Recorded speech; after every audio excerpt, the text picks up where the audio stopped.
Friends, this song, it's insane. This is such news, it's just mind-blowing. Last night, our drones carried out a massive strike on Moscow. Everything was done so beautifully and elegantly. Just amazing. The night before, from the 16th to the 17th, about 60 drones hit there. It was mainly the SBU at work. As we now understand, this was a reconnaissance by force. And the Muscovites said, "Oh, the Russian Ministry of Defense there. Somehow, by some miracle, they broke through. We shot everything down. The debris fell on the oil refinery, set it on fire in Kapotnya, already in Moscow." Well, everyone saw the news. They set fire to the primary oil processing facility. It was all very frightening. Well, now we won't allow this anymore. We'll be more vigilant. The commander of the Moscow region's air defense, a general, was summoned to the Kremlin. Well, in the end, he came out looking disheveled, but there was no reprimand, no demotion, and no dismissal. Well, that is, it was clear he got a warning. A reprimand without being written into his chest, so to speak. That's it. And then in the evening, a little over 300 Ukrainian drones demonstratively took off and flew toward Crimea. And of course, everyone in Russia thought, well, tonight the Ukrainians will isolate Crimea again, strike at targets, look for oil. Not at all. They didn't care about Crimea. The main strike was delivered against Moscow. They say, well, only the Russian Ministry of Defense is talking about 550-something drones being shot down. Well, it looks like they were shooting down factories, oil refineries. In short, it was a complete show. It hit Moscow, broke through the defenses. You can see that yesterday they managed to find the paths and routes where you can get through. It's not that there's no air defense. Moscow has air defense everywhere and all around, but there are places where it's the least prepared. And that's awesome. So basically, last night they scouted everything out, and tonight they just blew everything up to the max. First of all, of course, it hit the plant again. The plant is on fire. They had already shut it down for repairs, but there's still a ton of oil in the tanks and everything else. It's been blown apart, burning, blazing. The roof of some building got blown off somewhere after the explosion. Well, a complete show. Besides that, well, where else? A very large shopping center was hit. They say it's one of the biggest malls in Moscow, Sadovod.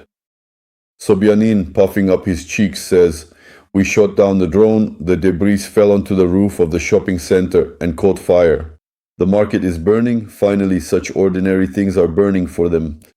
Well, Russian air defense was firing blindly in all directions, hitting residential buildings. I mean, it's just a real show. In the morning, I just can't keep up with posting photos and videos. Everything is on the Sazonov official Telegram channel, or you can find it on Facebook under Kirill Pravdorub, or through Google, or just here. There should be descriptions and links to these channels.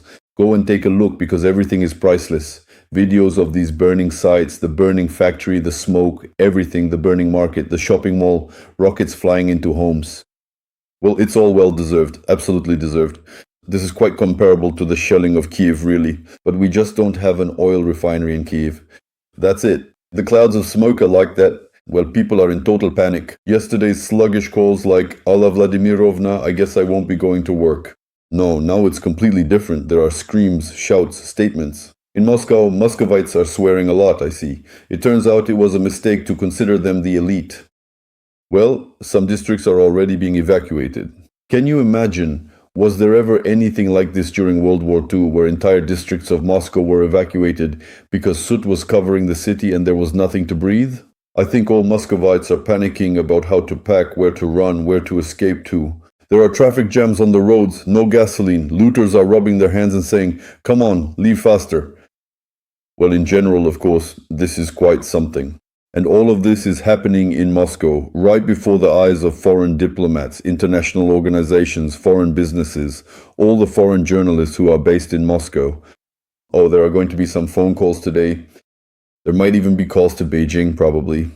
"Dear Chairman, Uncle Xi, please take me out of Moscow. It's very scary here."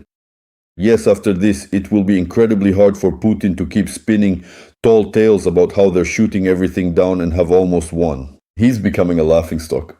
By the way, I think it's directly proportional. Just as there's panic, hysteria, grief and tears in Moscow, people in the Russian regions, and surely at the front too, are laughing and gloating. That's Russians for you, it's just their nature. They say, now that's what you Muscovites deserve.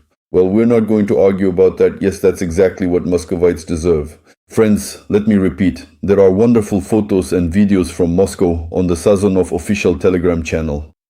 Be sure to subscribe to this channel, it's worth it, because I think in an hour or two, I'll give you some fresh updates. I wanted to immediately share the reactions of Russian war correspondents, but let's postpone that for now. For now, there's enough breaking news, so let's gloat without them. But in a couple of hours, I'll share the next update about Moscow. Keep an eye on this channel and definitely subscribe. I'll be glad to see you here. I'll keep you updated. It's going to be a hot day. We're turning up the heat. Everything will be Ukraine. And what was it that this Goida said?